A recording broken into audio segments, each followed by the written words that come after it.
And when you hear the title, like the Who and How Club, like what's the first thought that comes to your mind? Like when we asked you to be on the show, like what was the first thought? Yeah, I was like, that is a very interesting title.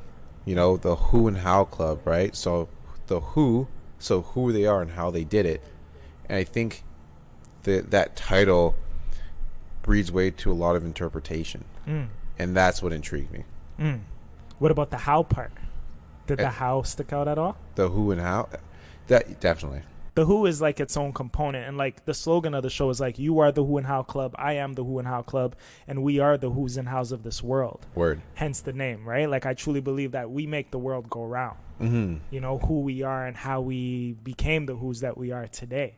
And figuring out like the what's, you know, the when's, the 5 W's, the who, what, when, where, why, and the how. How. You know what I'm saying? Word. So shout out to the Quiet Council for setting this up for us today. So I'm really happy that I'm getting this chance to meet you and just have a chance to just touch base with you on who Mike Regis is. Word. So we're going to dive deep into who you are. And in who and how fashion, we usually start with like the question of all questions, right? That a lot of people don't know how to answer.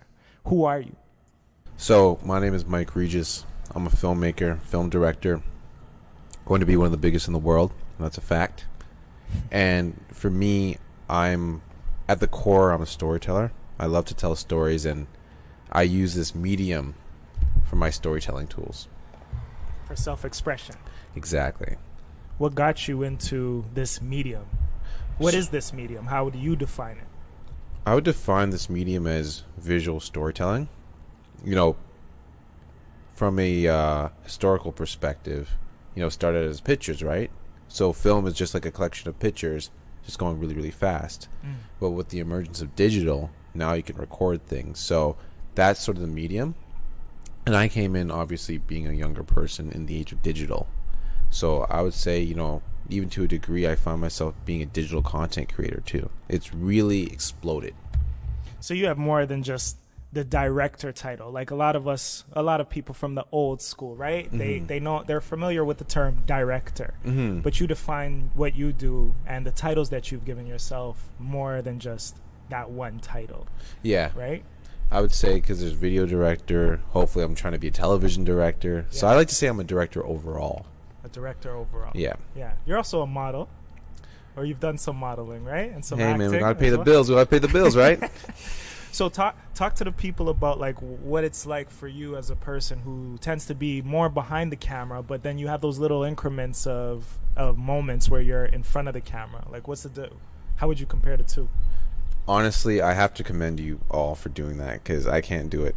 I love being behind the scenes. Truth be told, you know, just the confidence, charisma you have to have on screen. And then somebody like me telling you behind the scenes, hey, like that was okay, do it again. Directing. I don't know. Yeah. I don't know how y'all can do that, but But on a serious note, I think it provided a tremendous amount of empathy for my actors. You know what I mean? Or people that I work with now. Now, I would say beforehand, I was a bit more stern with my actors, but I'm a lot more empathetic because I know what it's like to be in front, or the nerves and all that type of stuff. Once you get that experience, you understand what they're going through. Exactly. And it's very rare that like the actors get to know what the director is going through, because directing people, you're really managing people. Yeah. And there are many challenges to that, right? So like, what are some challenges that you have faced as a person being from behind the camera, managing, directing, guiding people who are meant to be in front of the camera? What are some challenges that come with that? So that's an interesting question. And I don't feel like I have too many problems anymore because I put thought into who I'm hiring on. I hire somebody to not stress me out, right? And that's what I really, really look at. You know, the resume, the criteria, but getting to know them as a person. You know, so for the most part, the people I collaborate are extremely autonomous. But I put that thought into who I would collaborate with, you know? And sometimes you will have somebody that's very qualified, but doesn't have the personality. You know what I mean? Yeah. But somebody that's not as qualified, but has the personality, hunger, and drive. Yes. So it's the qualities that I like that are exhibited in the person that I want to hire, then I'll go hire them. Can you still work with an individual who might not have like you just mentioned, some people might have this, some people might not have that, or vice versa. Can you still find a way to work with either or? Yeah. Is there always a way to It's my job to make them better. make that you happen? know, Yeah. my job is to make them better. If you're weak in a certain area or skill set, it's my job to elevate that. You know, Yes. it's my job to make you feel good about yourself when you come to work. Yes. You mentioned stresses. So, like, what are some of the stresses of the old that you used to experience that you don't experience anymore? And we People- can be fully transparent, you know? Like, you're shooting in 2 hours and somebody says, "Hey, I can't make it." Yeah. You know, that's Yeah. big. Like, you're like 2 hour. Yeah. We're about to start. We're in 2 about to hours start, from now, and you someone know? pulls out, yeah. We're budgetary issues, all those types of things, But if you put a lot of time and thought into really evaluating the person, even most importantly their humanity, who they are as a person, I think you're pretty much okay. If you really follow your intuition. And the times I didn't follow my intuition is the times I got screwed. But the times I really followed my intuition and really, really thought about things and evaluated the passion, the energy, and drive, has compensating somebody for something only takes them so far. Yes. But that passion, drive, and will take them over the top. The heart. Yes. I think that, like, as creatives, like, I think it's just there's challenges that come with just being a creative overall, and I feel like those kinds of challenges only creatives understand. Whether Word. you're from behind the camera, in front of the camera, Yeah. you're a podcaster, a rapper, whatever kind of art form. There's so many challenges that come with it because you go based off of how you feel. Like, if I don't feel like creating today, I may not show up or whatever, right? And like people face that on a day-to-day, but like you might, if you don't create this thing or get to this thing that you're trying to accomplish, you might miss out on something. So those are like battles that we have with ourselves, right? Has there ever been like a battle that you have faced where it's like you had a goal for yourself, you had this mission, but something personal got in the way, whether it was a feeling or So I'm different. I'm inherently a very logical individual. Like, very, very logical. I think too logical sometimes. So, like, the logic side of my brain will override the emotional side of my brain. So there are times where I don't want to do something. Does the brain have an emotional side? I definitely. I have to listen to emotion That's tough. for my job, right? Yeah. But if I know I need to do something, I'll power through it. You know what I mean? Like, if we're being real, one of my homies committed suicide. I went to his funeral, saw him open casket, and went to work the exact same night because I had a deadline. So that's how seriously I take this and how seriously this needs to be taken, So there are times, of course, I don't want to do things, but I know I have to do it. And especially, when you grow as a leader and you have people that believe in you, much like yourself, I can't let somebody down, Yes. So that's the way I look at it. If it's okay with you, let's go back to what you just mentioned about your friend. You said he's a friend. Yeah. He That a was my friend. homie, man. Yeah. Did you feel like you were suppressing any feelings that day when you went to the funeral and then still having to go to work that night and pushed yourself to really go in and create? Were there any feelings you were kind of suppressing at all, or did you put the feelings that you might have felt that day into the work that night? That's a great question. No, that has me thinking. I don't think I suppressed those feelings. Maybe put it to the work, maybe subconsciously. But for me, it's like we got to keep it. As sad as that event is, I got to keep it moving. You have to go pay your respects to the individual, pay respects to the family, and then, man, you got to go get it. I'm sorry for your loss, by the way. It's all good, brother. What did that person mean to you? Oh, that was my boy. It's so interesting. Like, he sent me an email like almost like 10 years ago, critiquing one of my little films. You know what I mean? In high school, and he was the first one to give me concise feedback. So to see like where hopefully we're taking this, you know what I mean, and where we're gonna take this, It's in his honor. I think he's gonna be super proud. I'm happy to hear that. Yeah, Have you dealt with the pain or any emotions that you felt towards losing your friend? Do you feel like you've dealt with those emotions? Yeah, I think so. I think so. You moved Yeah. on from, how long ago was it? I think almost like a year and a half, 2 years ago, because it's pre-COVID. Yeah, so it had to be in 2019. Damn. Sorry, man. I don't know what it's It's like all good, man. to It's lose all life, someone man. that close to you. You know what I mean? So, We just had a couple guests on the show this past week, and on that episode, it was the first episode where there were kind of tears shed because we were speaking about death. Yeah. And people losing people, especially during this time of COVID. Yeah. You know what I mean? And I even shared, like, recently at work, one of my clients died, someone who I was really close with. And it's like, that's the closest I've been to death. But it's intriguing to see how people really react to death and what it really means to us who are still here versus the person who we might have just seen yesterday, but today they're not here. Yeah. What are your thoughts on death after experiencing something like that? It's not a foreign concept to me. Like, I've seen it happen all my life. So I think if you're not around it, then it's like, oh my gosh. But I've not, like, to the degree of, you know, other people. Yeah. But it's not foreign to me. So, you know. Do you incorporate death or those experiences that aren't foreign to you in your work and your creations? Pardon me? Do you incorporate them into your work at all, like death? Yeah, I think or those things that maybe you're 18th not? Birthday. Yeah. Well, my bad, everybody. I gave away the ending. Sorry. Ladies and gentlemen, he's mentioning a short film that he directed that we could talk more about that after. But yeah, sorry, everyone. Yeah. My bad. I shouldn't have said that. But I guess you'll be creating more, right? They'll see more in the subconscious element, definitely. But I can't fear anything.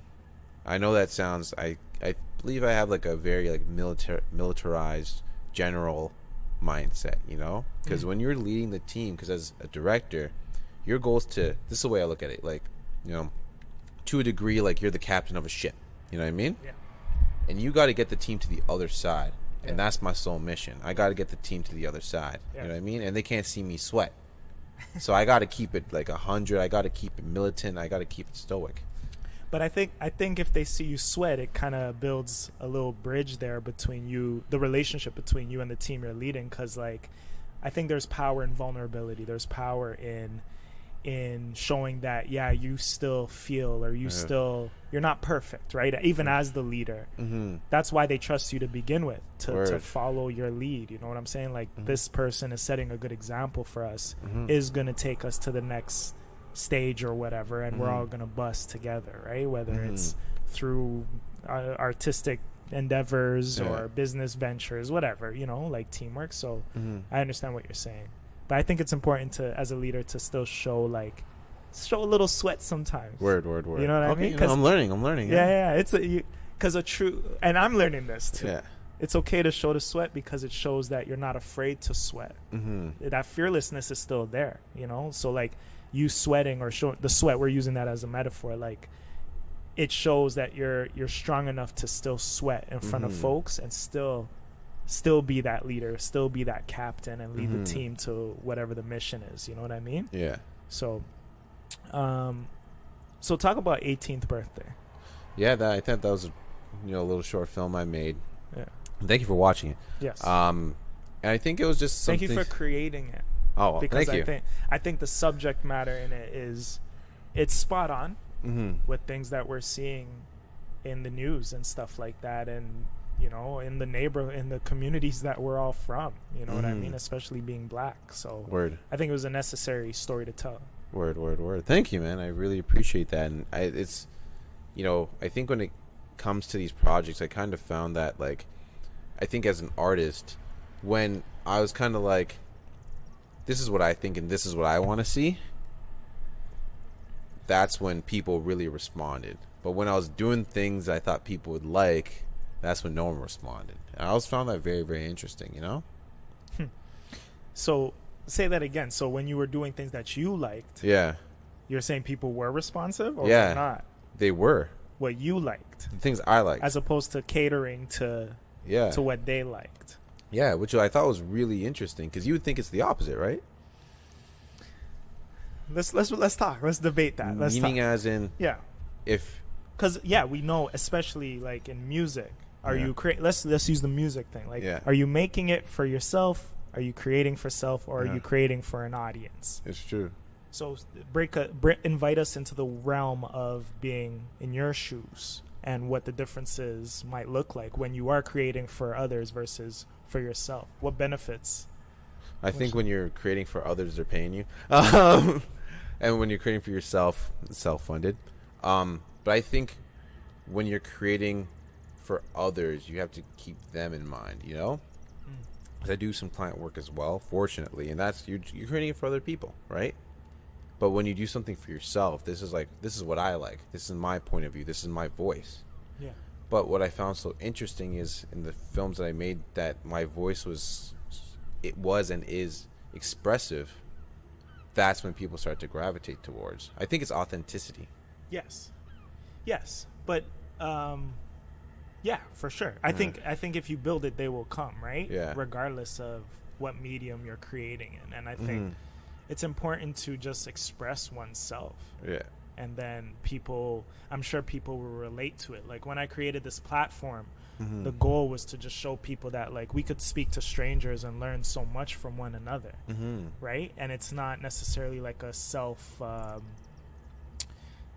it's not necessarily for self, but if I see myself in other people, and you see yourself in others, right? Like you're organically creating for everybody, plus yourself. Like I don't think there's a separation, is what I'm trying to say. Like when you create, you create. The moment you click send and you put it out into the ether, that's when it becomes for everybody else.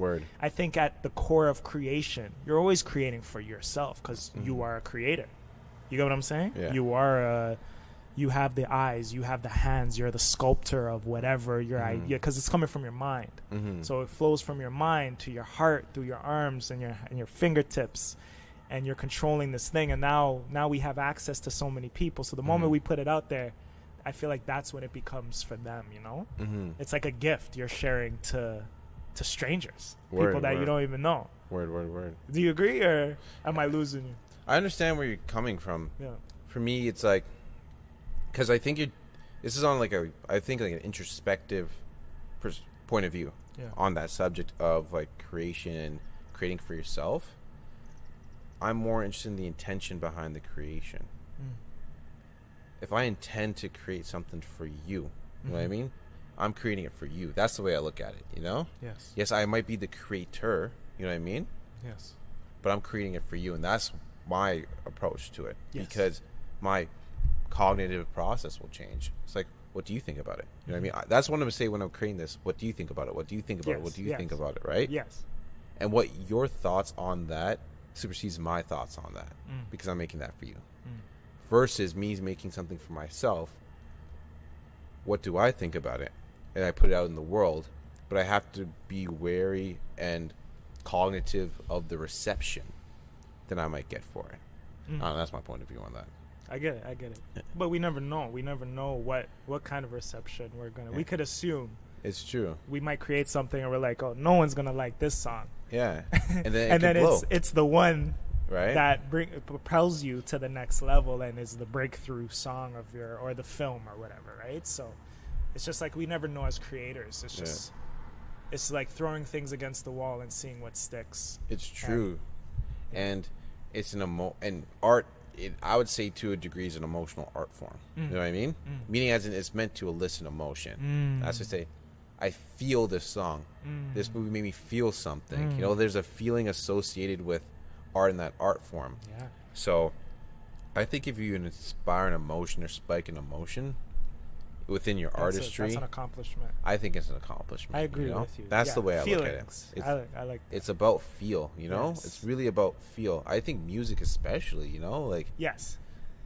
That's the way I look at it. And movies as well. Like imagine many times like we retain information so like us as human beings, we're all the capacity of our memories are very different based on whoever we are and how much information we're actually retaining. But we'll never forget how we feel, and we'll never forget like how a movie made us feel, or that where we were in that moment when that film was on, or like sitting on the carpet watching it at grandma's house, or that song with your first love, you know, or it's just stuff like that. Like art, like you're saying, art it evokes like emotion. 100%. So I'm with you on that. And I think that's great art, in my opinion. You know what I mean? Evokes emotion, and I also feel evokes dialogue, right? Like if you leave a picture, and two people have a different point of view on it, I think you did a good job. Yes. You know, Yes. they might both. It should be polarizing. Art should be there should be.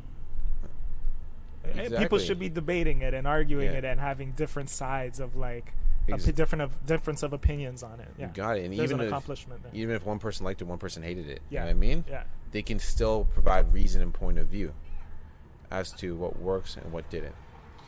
So talk about how, when you started creating, like how and what drove you to start to what triggered your creative abilities? Like, what was that moment that you're like, oh, I'm able to do this? Like, this is a power of mine. Within the art form? Yeah. Okay. Like, how old were you? What was that 16. thing? I would say. Okay, no, I'm just trying to really process your question. Okay, so I would say it was about 17 when I made like a little video and it was played in front of the whole school and they loved it. You know? It was very interesting videos, like literally about my. So the idea was my students took over the school and like the principal became Batman. And he went to go, like, you know, save everybody, right? Yeah. But people were laughing, cheering, and stuff. And this one teacher, who I did not like, and we got into a lot of arguments, ended up liking the video. She didn't know what was behind it, but she liked it. I was like, I have something here, you know? Yes. So that's the way I looked at it. And I thought that was really interesting to be able to make people feel an emotion. Or for that, I was like 7 minutes. For them to forget about maybe the problems they have in their households, you know what I mean? So I thought that was emotionally gratifying for me. Yeah. Do you ever look back at that creation? You ever revisit I it? can't find it. No? I can't find it. I'm It's cheesed, man. somewhere in the ether. Someone has it. Someone has it.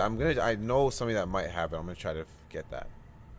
What was the so from 17, and you created this visual for your school, and you got some sort of reception.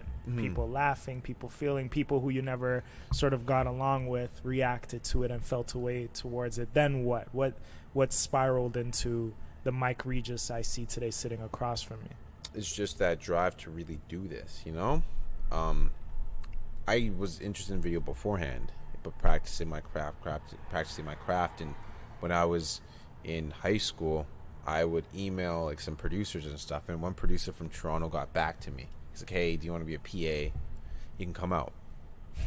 Being like 16 at the time, my mom was like, no, you're not going to Toronto by yourself. Nope. But that sparked the interest of me coming here. Then I came here and I had no connections and I grinded. I could show you emails of just rejections and emails and emails and emails and emails. But eventually, you know, some people saw the work I've been doing and just gave me a shot. It only takes one. And fortunately, you know, one, you know. So you're not originally from Toronto. From You're Hamilton. from Hamilton. And Born in Calgary. Born in Calgary. Okay. Yeah, the ladies I had on the show actually are from Edmonton. Oh, word. They're fellow podcasters. They were on the show this week. They're from a show called No Shame Babe.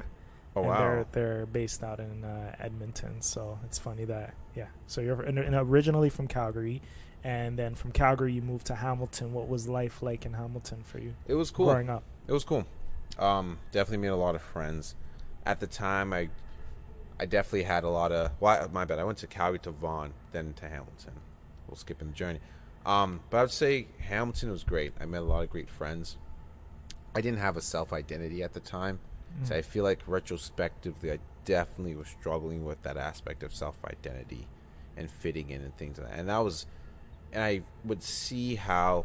This is during your teens? Yeah, but I would see how, like, I would do things to fit in that were outside of who I was, and I never felt comfortable doing. You know what I mean? And Why do you think there's such an urge for us to, like, because we all go through that at a certain stage, especially during our teens, right? We want to be cool, we want to fit in. Why is there such an urge for us to do that? Why do you feel? Like, why was it so important for you to fit in? Well, I think from a societal perspective, we always want to fit in. It's acceptance. It's why do people go to church? You know what I mean? I think it's a social thing. You know, yes. I'm a Christian. You know what I mean? My dad's a pastor, so I know if it's anybody that knows about the church, it's me. You know what I mean? Yeah. And I believe it's a sense of community. You know what I mean? Yeah. Well, I think why people want to fit in is because we're social human beings, you know? Yes. Why was everybody posting the black square? Yes. Because everybody was posting the black square. Yeah. Without even knowing what it represented or what it truly was for. You know? Do they even have an understanding of if does this even make a change? What does this really represent, right? But they just want to jump the wagon, right? Anytime there's a colored background that needs to be posted, we see, and it's hard because we don't know who really means it. Word, you know? You know what I'm saying? There's like this influx of just we're just seeing everybody jump on some sort of wagon, and it's hard to tell who's really genuine and who's not. But the importance of fitting in, it's like a lot of us go through it during our teens because we're in school, we want a crew, we want to be around people we relate to. Word. But then as you get older, you kind of move away from that concept and you find peace in just being like solo dolo, and there is no urge to fit in anymore. Did you ever transition out of that? I think I made the transition, but I feel like people that are older than me still haven't made the transition. I see it all the time, right? And I'm not the one to judge because everybody's different. But what I've seen and observed is that, you know, people got to sometimes look outside of themselves. You know what I mean? I know that's really kind of like super like philosophical, all that type of stuff, but really looking outside of yourself and saying, we talk about that a lot on the show. So go. Looking outside of yourself, right? Yeah. And sometimes you'll find yourself in a space, in a situation, and think to yourself, like, why am I here? You know what I mean? Is this conducive to my growth? Is this conducive to my development as an individual? Is this conducive to my success as a person? And if the question is no, then why are you there? You know? Because a lot of people want to fit in. You know what I mean? The majority of our society is working class. You know what I mean? So they're used to a routine. You know what I mean? So they're used to, you know, a routine, going to work, going home, getting the group and the fitting in and being social. Yeah. But for me personally, I felt that, you know, my validation and sort of my ideas and being bold gave me the confidence to stand out. To do your own thing, yeah. To separate from that. There was no urge to sort of follow the crowd. Did God play a role in that at all? I think so. Your beliefs? I think so. You know, sort of like finding your identity and stuff like that? I believe that, yeah. Yeah? How? Yeah, I don't know. I think for me, it was just the confirmation of certain things happening in my life, you know? And I believe when I just, you know, especially the pandemic when I was at home. Yes. Just sitting and thinking, and be, okay, if I had the chance to actually go out, like, what am I going to do? But dialing into myself, like, auditing maybe the people I talk to, my friend group, like, what conversations am I having with people? Are these conversations prone to my development, you know? Yes. And that's something I really... Are they inspiring you? Exactly. You know? And that's not to say that I'm around people that don't inspire me all the time. You know, I believe, because I hate when people are like, oh, like, cut off this person. You can learn something from everyone. I'm interested in who you are as a person, not what you're providing society, in my opinion, you know? So for me, when it comes down to standing out, or when it comes down to, you know, looking outside of yourself, I felt there's a lot of things wrong with me, to be honest, at the time. You know what I mean? I think I was acting a certain way. I was acting mature. There are certain areas, you know, being cool with the cool kids, like posting up in the club, you know what I mean? I thought, and, you know, I love the club, you know? But I feel like... I miss the club. But why am I there if it's not maybe a good friend's birthday party or something like that, you know? I miss dancing. I'm a dancer. Yeah. So dancing, I don't drink. I don't do any drugs. I've never tried weed or cigarettes or anything like that. I don't smoke. So... But when people would see me at the club, they thought I was drunk just because I'm wild with the music. I love to dance. If there's women and music around, I'm happy. And that's so one part. That's one part about the clubs that I miss. Whether it's it could be a lounge. It could just be anywhere with music. You know, I miss that type of vibe. You know what I'm saying? So I feel you. But I was just curious to know, like, with your being a Christian and your belief in the above, and you stated that, like, finding yourself outside of yourself, realizing that, you know, you got to step outside to look on the inside.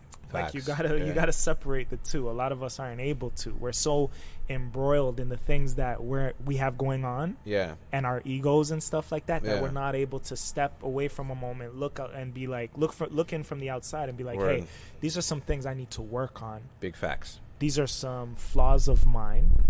These are things that I should change and work on. I might have to separate myself from some people actually to do so, Word up. right? Yeah. I might have to pray a little bit more and Word meditate up. and stuff, right? Word So up, man. was there any prayer involved when you were starting to find that type of awareness at all? What role did God play, or your belief, or church, or anything, if any? I think more my belief, if anything, but the belief in like myself. You know what I mean? That's the way I look at things, you know, and what believing in yourself can do. Because this is the way I look at it, and this is my theory. Yeah. And I was actually thinking about saying this since, you know, this situation was up. Uh-oh. I think the best song could have been made, but that person could have had 10 friends that said that idea sucks, or didn't, you know, really Support it. tarnish that person, because Yeah. we're at an age, especially in the adolescence phase, where, you know, we don't know ourselves, so there's definitely insecurity. Yes. So if We all have insecurity. if 10 people, and if you're not as confident who you are, 10 people can, you know, kind of sway you off your Yeah, track. Big yeah, facts, yeah, right? yeah. Sway you. You'll turn into somebody totally different, Yeah. just based off of what Yeah. those people who mean so much to you say about you, or not, or their lack of support in you or what you're Exactly. creating. Yeah. Right? And for me, I was like, wait a minute. Those people that are swaying you off their track, look at their credibility, look at their list. What are they doing? You know what I I'm mean? laughing because I said something. I don't Yeah. know. Oh, I think I was on a show, on an Yeah. episode a few weeks ago. It's Yeah. like I said something about Yeah. consider the source. Yeah. You got to consider know? the source, where stuff is coming from. Is a right? plumber really good? Am I really going to believe a plumber telling me how to fix my refrigerator? Yeah, you're killing me. You know? Yeah. I But said, you I'm know- a very logical person. That's But why. to your point about like people, us being interested in Yeah. people, like you never know, they could have some knowledge, and Yeah. they might not be in the field of fixing fridges, Yeah. but they might have a little bit of. I think it's always good to hear people out and then Mhm. take what you want from it, Mhm. what you can, if you feel like it will benefit you. I feel like everyone has something to offer, Mhm. but then it's the intention behind it. Because some people don't want to see you succeed, or some It's people true. just totally don't know how to support you, and it's like, these are the people that should be supporting me the most, right? So you'll take in what they say, but if you're not a strong enough person, Yeah. you'll allow everything that they say to dictate your actions and your belief in yourself, your ability to create, and it might stunt your growth because you're allowing those folks who you put so much weight into to dictate where you're going in life, because you care so much about what they think about you, what they say about you, their opinions, their supports. But if you're strong enough in yourself and you believe in yourself and what your missions are and what your dreams are, then you'll be able to just take pieces out, take it as constructive criticism, Mhm. and then move forward and still be you. Yeah, I also feel this though. I think when people drag you down, they see potential in you that they don't have themselves. That's the way I feel, Mhm. and they'll find a way to cut that, you know? Because think about it, no one wants somebody like But they'll imagine only find a way if you let them, I feel. that is true. I definitely agree with that statement. Like, they right? won't succeed in their mission. Like, that's like, anyone could do anything, but if I allow them to do that, or you do, or whoever, Yeah, they won't succeed in that. I agree with that. That makes sense, right? But that comes from, you know, being a core individual. I would say I don't think anybody fully knows themselves, but knowing a lot about yourself, but having that solid frame. You know what I mean? Like, no one could shake me. You know what I mean? That solid frame. But that doesn't mean you're above criticism and critique, in my opinion, right? Yeah. But if I do a video, We just went through something yesterday. oh, for real? The crew and I just went through something Yeah. yesterday, and we're pretty much detailing that. Okay. Yes, but it's just You know, hilarious. But I don't think agree, yeah. anybody's above critique. If I do a shit video, I want to be told this video is shit. You know what I mean? But it's perspective, though. What if you really think it's not shit? But No, I'm not as much as I believe in self. I'm aware You know what I mean? Yeah, I'm yeah. aware if somebody says this is horrible. Like, yeah, this song's whack. Yeah, Yeah, if, you're right. like, 10 I need to change these Yeah, lyrics. I've definitely made some stuff or sent a script over a first version like this ain't it, right? But that's why I keep those people around. Yes. Because yes, I don't like to say yes men, yes people. If I want to hear how good I am, I'll call my mom. You know what I mean? Depending on your mom, man. You Some know? moms are hard, man. But They'll tell you meaning the as- raw truth. And the raw truth, sometimes you need Yeah. that, right? But I'm saying, but you keep people around you to be honest with you. 100%. You know what I mean? And that's what I appreciate and push you to that next level, right? Because if I'm keeping it like all the way 1,000 right 100, now, yeah.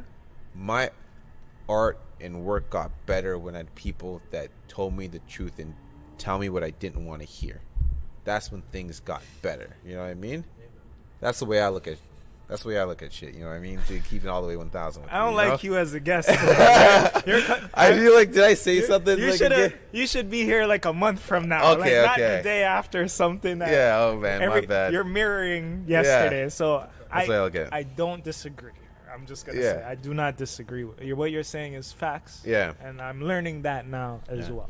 And Teamwork does make the dream work, Yeah. and it's the intent behind yeah, the that team. type of support that Yeah. you're getting, whether it's constructive things Yeah. you might not want to hear, but it's not to shoot you down, it's Yeah. to improve you, it's to uplift you Yeah. and make sure that you're better. And it's good to have a good circle Yeah. or square. That's why, like, I also commend Drake. You know what I mean? Like, his team is very honest with him. You know what I Yes. mean? Yes. Like, I definitely feel like there are times where, like, hey, look, you're the biggest rap star in the world, but you know, this might not be it. You know? Yes. And he's humble enough to understand. It's interesting. I met two people that know him, right? Mm-hmm. You know, obviously, random, and they say he's the most humble guy they know, right? Mm. And I think that's the reason why he is what he is. He recognizes, hey, look, I keep people around for a reason, you know? Yes. That's the way I look at it, you know? It's a ship, and every ship has its crew, has its captain. You know what I'm saying? So I think it is important. For the longest while for me, like I would shut people out, or like I would run into the people that just didn't fit the Yeah. mold, fit the vision, right? And I'm grateful that I finally found like the right individuals that are around me, because they inspire me. You know, they've Big always facts. inspired me. It's like you don't realize you've always had the right people around you. You just Yeah. didn't bring them all together in one room. You have them Facts. in these little pockets, right? And you interact with them in these moments. But it's like, yo, what if I brought everyone together? Imagine what you could create and come up with and like accomplish. Yeah.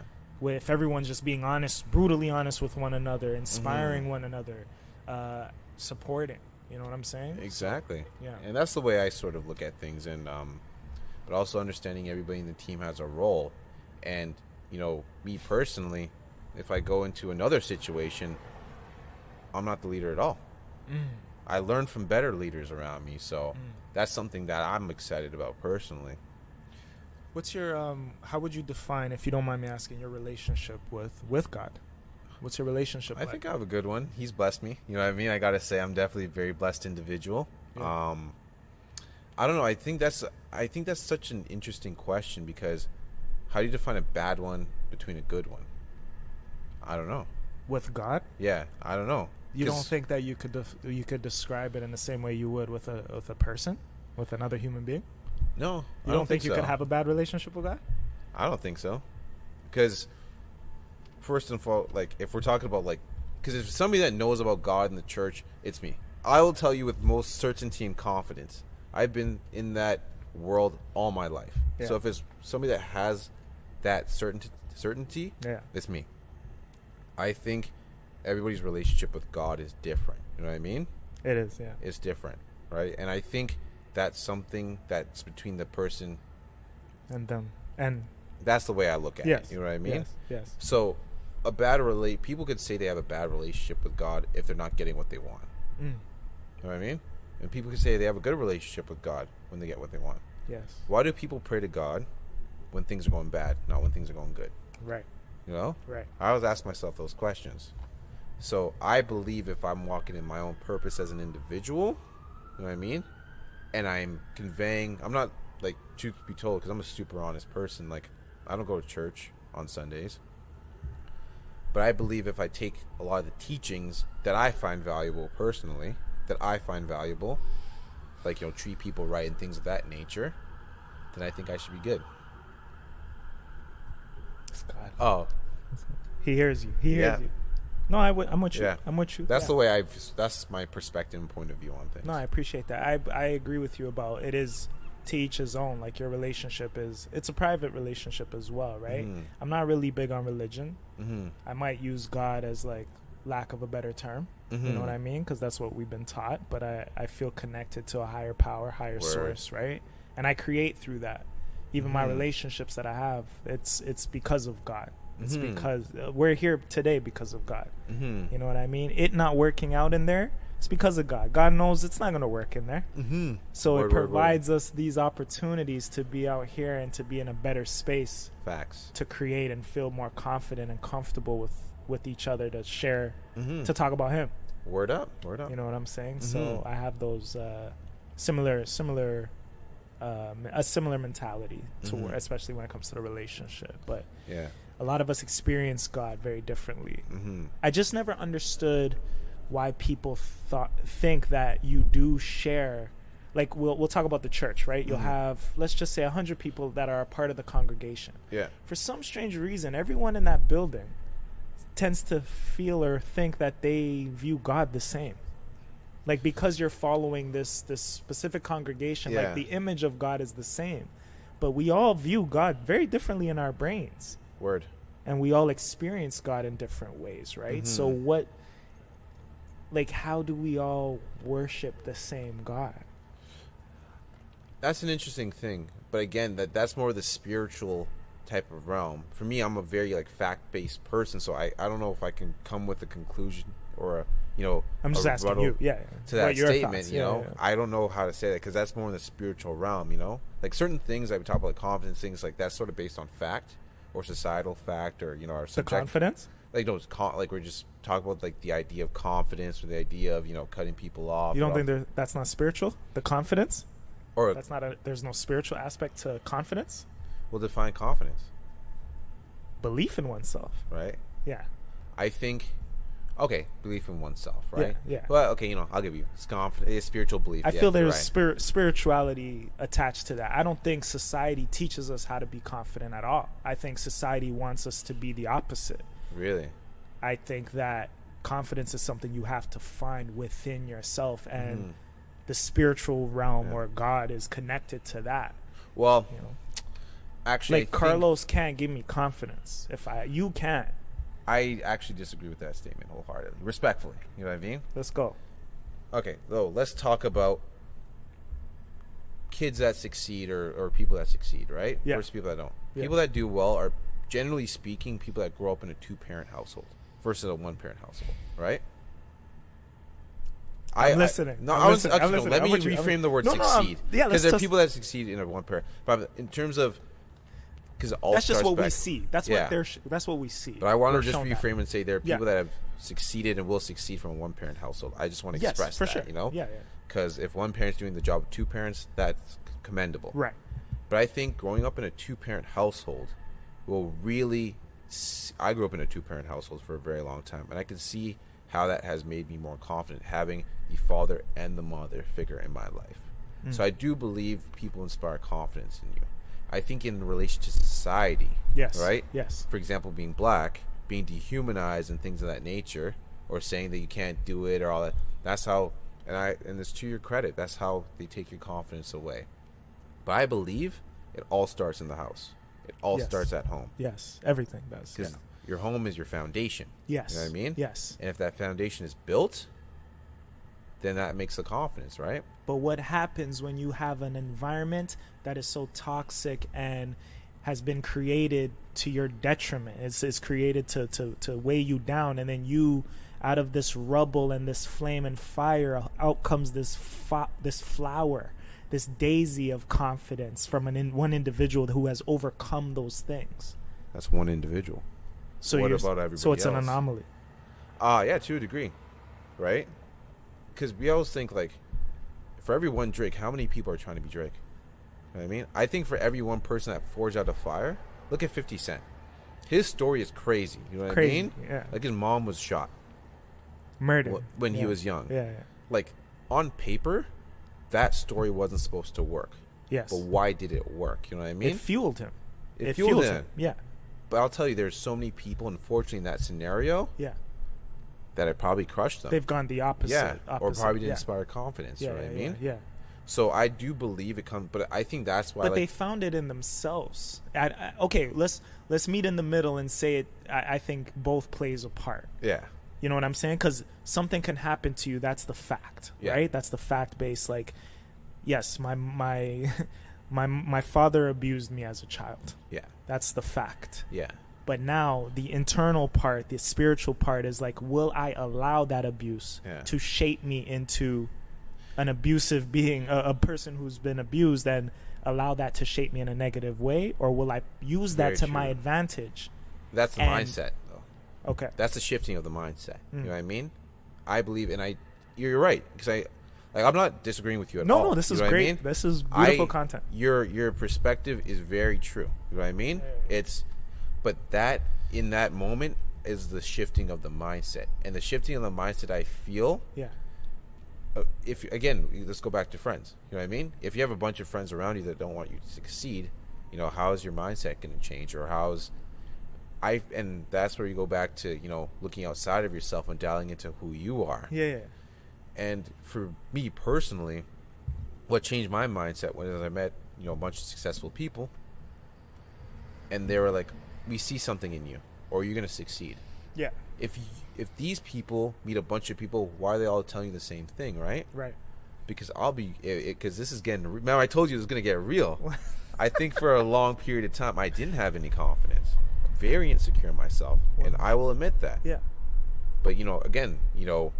But we all have insecurities. We have to be honest with those insecurities. But that doesn't mean those insecurities have to shape us into the worst versions of ourselves. We could allow those things to fuel us. Like I feel like we're both saying the same things, but also challenging the same idea. Like we're challenging each other's ideas, but also think the same and are saying it just in different ways. Like it all plays a role. It all plays a role. You got to find it within yourself, you know, and it starts just like it starts at home. It starts with yourself as well.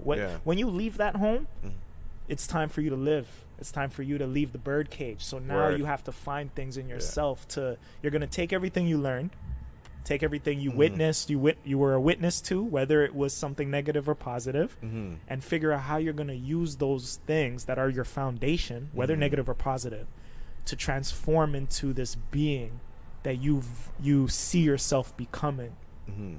But you could either become the biggest asshole or the most inspiring individual that inspires others, standing on a soapbox every Thanksgiving or every month, preaching to the community about how, like, believe in yourself too, because I do. You know what I'm saying? It could all, God plays a role in that, the universe, your heart, feelings, the frame of mind thing. I like that you said that, but I feel like feelings play a part too, because your mind and your heart, they go to war very, very often. I feel like we confuse our thoughts with our feelings sometimes, and vice versa. And sometimes we'll spark a thought and it evokes a feeling, and they go to war. We don't know how to feel sometimes based on our thoughts, you know, because we're thinking we're hurt or we want something so badly.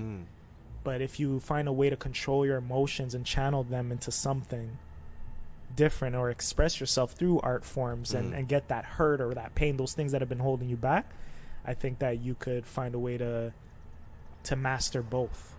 I think change the frame of mind, change the frame of heart. I agree with that. Frame of body, mind, and soul, spirit. That makes sense. You know what I'm saying? Yeah, and I also want to clarify one thing, because I did grow up in a two-parent house, so I said there's times where I was unconfident. Is because my parents weren't together at a certain time. So I just didn't want to sound like I was contradicting myself at a certain point in time. Yeah, I get that. I understand your perspective of you're right, you know, but I think that's understanding who you are. Yes, it goes back to that. Yeah, let's go back to that. That's the core thing, understanding oneself. Yes. And I think that's the most... And to the show, who are you, right? Exactly. But I think, in my honest opinion, that's the most difficult journey you can go on. I think it is our journey. it is our purpose to To figure out who we are and to develop into some sort of version of ourselves before we leave here. And maybe when we do leave, it's not over. We transition into a different version of self. You know what I'm saying? I think that's a subjective purpose, in my opinion. Talk to me. Because, like, okay, so you're basically saying, you know, our purpose is to sort of figure out who we are, right? There are people that have. I feel like it's a big purpose for us. Yeah. I think, is this like of our existence? Of our existence. I think my goal, one of my missions to be on this, to exist, is to figure out who I am. For you and you. And for some of us, yeah. Some of us. I thought you meant like objectively, because there are definitely people who have definitely passed away that didn't know who they were. You know what I mean? They didn't get a chance and to. And because they passed away, they didn't get an opportunity to. Actually, I wouldn't necessarily say the opportunity, right? Because knowing who you... well, babies die. It's true. Babies die. They didn't even get a chance to live, but they serve a purpose. We don't know it because it's above us. But okay. Go. I feel where you're coming from. I understand where you're coming from. Yeah. But my sort of premise in this whole situation is that we see... I feel like there are people that have, you know, passed away. Yes. That is because they didn't know who they were. Meaning as in... if there's, you know, a kid doing drugs at a party and he passes away because of those hard drugs, he didn't know who he was, right? Yeah. Because he put himself in that sort of environment. Yes. So that's sort of my perspective on that topic. I do understand where you're coming from, because are you talking about serving a purpose or purpose? Because those are two different things. The serving a purpose is, I feel, external. It's external when you're serving a purpose, you know. Yeah. But our purpose is an internal thing, and that's, we might not know what the missions are for our existence. We could try to assume, like maybe my mission is to figure out who I am. It's true. And to deliver a message to the people. It's true. I'm just assuming. I don't even know for a fact, right? Because I didn't put me here. And you didn't, you know, so we don't know per se, but I believe, it's a belief of mine that I do believe we're meant to figure out who we are. That's a big part of our purpose. Okay, that makes sense. That makes sense. Again, my and logical brain kicking in. I get what you're saying as well. I agree with you. Ladies and gentlemen, you have been tuning into the Who and How Club. We are sitting with Mike Regis today. We got the Quiet Council in the background. Shout out to my management team. Amazing team. I'm truly grateful to have these unique individuals in my life and to be sitting across a unique individual such as Mike Regis. I'm learning a lot from him. I hope you all are too. No, this is awesome, man. I'm having so much fun. If there's anything that you've heard today that sort of resonates with you, if it's triggered a feeling or a thought, and you want to continue the conversation on those specific topics, don't be afraid to reach out to Mike Regis on Instagram at Mike Regis, www.mikeregis.com. Or you could holler at the Who and How Club at Who How Club on all social media platforms. You could touch base with Arys Déjan, your host, at Only One Arys on all social media platforms. Of course, the website's whohowclub.com. You can find our email there, and you can message us, and we can keep the convo going. We're talking about a lot of stuff, and the goal for today was not to just talk about what Mike Regis does, but who Mike Regis is. Pick his brain on things. See what evokes his, you know, his feelings and his passions about what he does, so that when you go and look at his work, you'll understand the person and the vision even more so, and it'll mean that much more. That's what we do on the show. Word. Right? Word. So we're gonna go into this little segment here. I'm just gonna throw some. It's like a little lightning round. Okay, let's do it. I'm gonna throw a couple shots out to you, and first thing that comes to your mind, you just speak. All right. Favorite movie? American Beauty. Why? I think it really tied in my favorite. I wasn't expecting that. But have you seen it? Yeah. I love that movie. I don't like it. Really? Okay, let's talk about it. I know there's an actor in there that, you know. No, I'm cool. I still respect him. Yeah. I can't take away from his work. Yeah. The guy's a great actor. His actions are different. You know. I know. I feel you. You know. You know what I'm saying? Like, but in our society, they don't separate the art from the artist anymore. Well, we need to try to change that narrative, because we can't change what he's done. Very true. In the art field, like, those movies are out there. We could find them, and we can't say he's not talented. You know, he's a great actor. But that film just seems like it's I don't know. It just it's like porn to me. That's it. Just, I you know what I'm understand. saying? I understand. Like, it just makes me feel ox. Like it's like some like I like those movies though. It makes you think. It makes you feel. Yeah. But it's like it's one of those movies where you feel like I shouldn't be watching this. Like I shouldn't be witnessing this. You know? Interesting. That's how it made me feel as a kid growing up. I think the reason why I liked it is because like It's art though. It is art. I will agree with it. It is an artistic film. It addressed things that I like. I like sociology. You know what I mean? Yeah. So in my opinion, it's a sociological film. It's what I interpreted of it. My interpretation of the piece. It's that on the outside, this family has the American dream. Yes. You know what I mean? The white picket fence, the big house, and all that type of stuff. But little do we know. All the demons they deal with. Yes, You know what I mean? Yes. And that's all of us. That's all of us. Right? Yeah. The surface, what we see on the surface is not. What? Yeah. And that's why I like that movie. Yes. Because it really had a great critique on, society. I'm with you. Well, especially American society. Yes. Because American society, it broke down those walls of what we thought. like the money, like the white picket fence stuff. exactly, Yes. right? Yes. And it was great because you're, as a person of color, you're like, oh wait, like they got problems like me, you know? Not like us, but Oh yeah, I meant, you know what? You're totally right. That movie really, no. But I meant not definitely to the degree I'm of sure, us, yeah. but I feel like black people already knew that. the problems or white people problems. Oh, 100%, yeah. I feel like yeah. we were always aware of those types of, but everybody has like a subjective reality with their problems, you know what I mean? Yes. And that's something I found very interesting about the film, and I don't know, I just thought it was a really good film. That's why I think I'm with you. It is a good film. Yeah, no, but you could see. Remember, great art's polarizing, right? I'm with you. So that's sort of my my favorite movie. Worst creation. Let me think. I did a video. I don't want to say too much because people can find it on YouTube, but that taught me so much. That was the only video I took up because I thought it was going to further my career and make me more money, and it backfired. And that taught me the biggest lesson. You know, What does family mean to you? everything. Best creation. It's not out yet. You know, that's yet to come. I still need to live a lot of life before that best creation comes.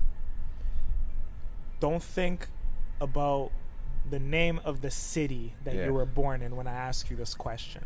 Okay. Think deeper. Okay, wait. So reframe that question. I haven't asked it yet. Okay. But don't Think of the I'm city. prefacing. Okay. Do not think of the city. Don't give me that answer. The Okay. city. But where do you come from? Ooh. Where do I come from? And don't think of a city. Don't allow the city Yeah. to be your answer. Think where in your words, in your mind. Oh, where you that's a come deep one.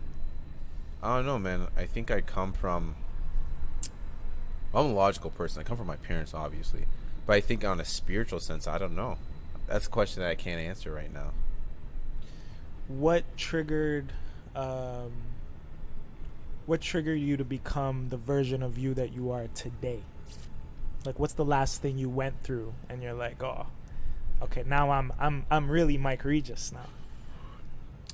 I think just this, you know what I mean? Like I PA'd right behind us, and like now, like it was a dream. Like imagine like being interviewed. Like I used to watch people. I was a fan of being interviewed. Like having my name, counsel. Like Carlos hit me up on Instagram. Like that's cool. You know what I mean? And to me, that's where I'm like, okay, this is working. You know what I mean? Like I feel like those are little like validation steps for me, and I think that's now I'm becoming who I am. You know, and now things are finally going right for me. I can treat people better, which makes me super happy deep down. So where are you going? Man, I think for me, man, I'm going. I want to say because I want to say going up, but I think I'm moving towards my purpose. You know, I feel like I'm going up. Hopefully, in terms of success and all. No, in terms of saying this confidently, in terms of success and these types of things, but towards my purpose. Yes. And that's where I feel I'm going towards. You know, this my direction. Okay. Last question before we go into the next segment. Why do you do what you do? Honestly, I feel like for me, it's as I grow older, I think I bring a lot of value. You know, like real talk. You know what I'm saying? To the world? Yeah. But my value is I've lived a very interesting reality. You know what I mean? Yeah. That differs from certain people, and I think my insights can provide a lot of empathy and understanding. You know, like have you seen Fruitvale Station? Yes. I think that film's amazing. You know what I mean? I apologize. I have not seen it. That's Ryan Coogler. His first It's one. the first one. Yeah. Yeah. With Michael B. Yeah, I can't watch it. You'll cry, man. I'm crying. I want to cry now. Just thinking You'll. about it. It's The true story Yeah. is enough for me. I don't need to watch the film to relive that story, you know. But I understand how meaningful that film is, And- especially it being his first one. Yeah, I haven't watched it. But what it does is like, there are white people that came out of that theater tearing up and stuff and feeling. That's the power of something for another person from another experience that will never deal with the problems you'll ever deal with, ever. To feel something and change the way they go moving forward. To me, I think that's compelling. You would hope so. You would hope so. I remember I went to watch Birth of a Nation. Oh, word. The Nate Parker yeah. version, yeah. And I remember I sat in the front row, and I brought a lot of my. I purposely like invited my black friends, Yeah. and my black girlfriend. At it was a group of black folks that went to go watch the movie. Purposely, I said I want us all to go watch this. And at the end of the movie, the credits are going up, the lights come on, and I look behind, because I like sitting at the front. Yeah. Every movie doesn't matter, but I look at the back and I see a black guy walking down the steps with his white girlfriend. Word. Really white girlfriend. Yeah. Well, No. Like, yo, that Mustang over there. I was like, that's my car. It's a Challenger. Okay, so I'm not a car guy, as y'all know. Okay, no, I think I need What some. are the odds that you point at my car, though? That's It is a hilarious. Challenger. It's a Dodge Challenger. I could see. Okay, you know what? Look, everybody. I'm very good at making films. Yo, I need to learn more about cars. we'll put that in your next film. Man. Yes. Listen. My thoughts. That's hilarious. That's awesome, man. The thoughts that I had was like, I wonder how that car ride home is gonna be Yeah. after watching a film such as that. Mm-hmm. So like when you mention like people leaving the theater and stuff, hopefully it does give them perspective and some sort of awareness and realization to something that they weren't exposed to before, right? Yeah. So yeah. Even like, have you seen Crazy Rich Asians? No. I love that movie, right? Yeah. And what's interesting is I'm the furthest away from that reality. Yeah. You know what I mean? Yeah. But I learned so much empathy. Yeah. Did you want to say something? Okay. All right. So, Mike Regis, thank you for the lightning round. We're going to go into, before we close off, we're going to go into a segment that we like to call Ask the Club. Yeah. It's where our guests get an opportunity to pose questions, bring some questions to the table to ask the club. If anybody hears anything that sort of resonates with them, like I said, they could be a part of that convo, or any questions you have for me. And then, we could wrap up. My first question for the club is like, how do y'all come together like this, and how unified in this vision and in this mission?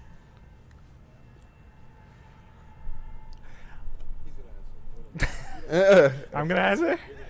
I don't know how to answer. It would be how did we come together? The team that you see today, the Quiet Council, our management agency. It's a collective of people that I've been connected with throughout my life.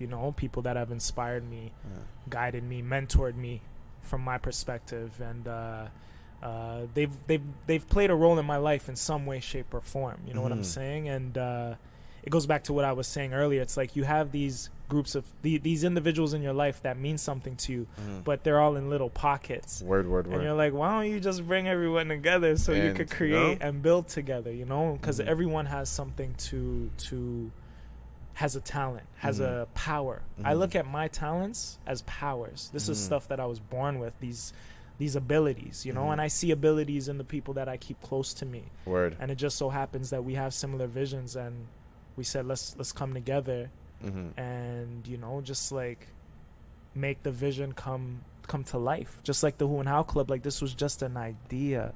Word. Just an idea. And then you fast forward and we're being nominated for like best branded podcast. Like Congratulations. things you never thought would you didn't plan for that part. You planned to bring this to life, but you didn't plan to see all this progress. Word. It just comes with the territory, and that's what the team that I'm a part of represents. And these are gentlemen and females that mean so much to me that it only made sense for us to come together and to create. Because when I make it, they make it, and vice versa. I already know, you know? That's cool. Yeah. My next question would be, where do you see this going in the next 5 years? 5 years? Yeah. It has to. I feel like this. I wanna be able to hand it off. Yeah. To hand it off to somebody and have them run it while we just go do something else. Word. You know, turn this into. We have plans on. We have big plans for this. You know, the podcast is just one component of the Who and How Club brand. It's a brand. It's a movement. It's an event series. It's a blog. It's not just a podcast. It's going to be a not-for-profit organization. Nice. It's going to be, you know, it's going to be a movement. It's going to be a record label. It's going to be things, you know, where we could just step outside, step away from it, and hand it off. So we want run itself. Yeah, it'll have its own legs, you know. People will see the logo and can identify with it. Who and how. That's true. It's us. It's everybody. And my next question is, how'd you come up with the name? I know that, but it's actually like, because you all better trademark that, you know. This is a really good name. Who says it's not? Oh, okay, yeah. But we're the thing is with this collective, we're like 5 steps ahead. That's so good. we're That's all thing. good. But I am a man of ideas, and it's not to toot my own horn, but I feel like sometimes you have to toot your own horn. Let them know. I don't run out of ideas. I never do. Like, we were in that room, and I needed to just stand in the corner and think about what we're gonna do next, and I thought about what we're doing next, and we just ran with it.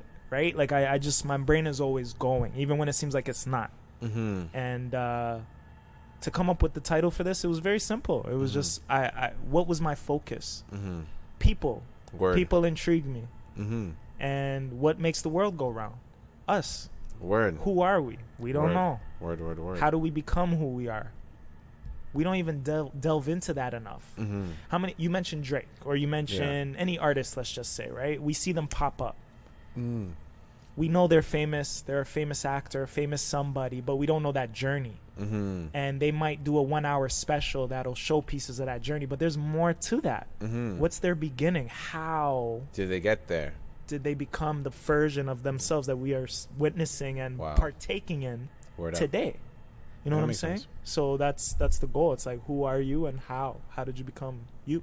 Awesome. And I'd say my final question, I would even just say it's more of an appreciation. Thank you all for having me. I had so much. I can't say, like, because I don't want other podcasts to get mad, but I would say the enjoyment, you know, was very, very high on this one. You know what I mean? And I really want to say thank you. It's an awesome, big fan. So thank you all for having me. Can we cheers to that and Absolutely. show the people the logo? Show the people the logo. Other way. Yep. But either way, hashtag TWHC. Mike Regis, I'll be honest with you, I feel the same. Like, you being, like, every guest we have on kind of ups the ante on the energy and everything, and the convos and the subject matter. So today was very unique. Thank you. So I appreciate you and your energy, and for being patient with us and to just rolling with the switches and the changes. We're definitely going to have you back on. These aren't conversations that just end here. The goal is to follow our guests and to bring them back and to continue with their, definitely. you know, see where they're at in their lives. You know what I'm saying? So this won't be the first time the folks see you. Oh, absolutely. Thank y'all. Ladies and gentlemen, you know the slogan, you are the Who and How Club, I am the Who and How Club, and we are the who's and how's of this world. Without you, without me, there is no we.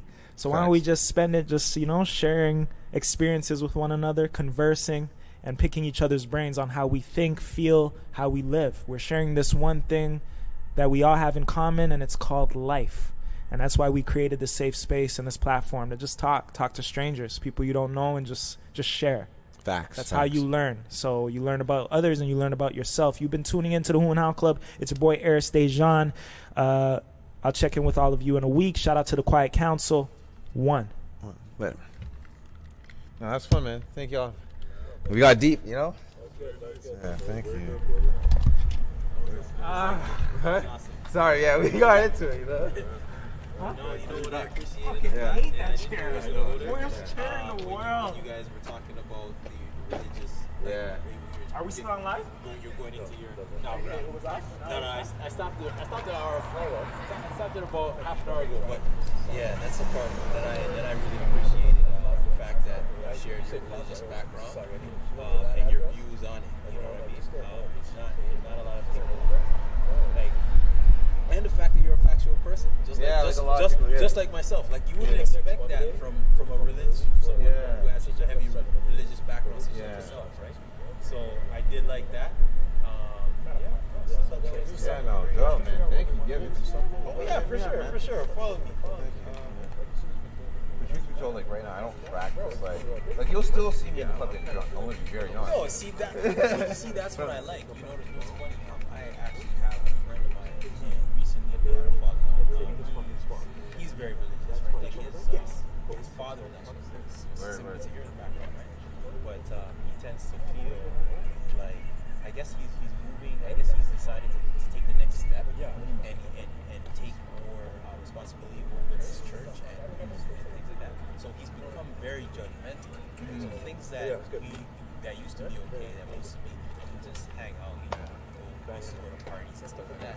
Never do anything crazy or anything like that. But all of that stuff is now it's out of his lane. Like it's not doing it. We're not going out here. But it's not only that. Like I appreciate the fact that you decided to take this step in your life. And I salute you 100%. Was leaning on the wall? Is now that because he's removed himself, he wants everybody to remove themselves, and now it's a problem. Like what are you doing this? And that's where I think it's where I think for everyone you have to find, like you said, everyone has their own relationship. And everyone has to find themselves within that. Big facts. So that's why I we're all about it, you know. Yeah, man. You guys are dropping jewels. Yeah, man. it was a good one. Yeah. It's at Mike Regis. Thank you again for sending this up, man. Thank you. My pleasure. Mike, if you have anything you want to promote, just let us know. We'll have you back on the show next year, or I'll even post your shit. Thank you.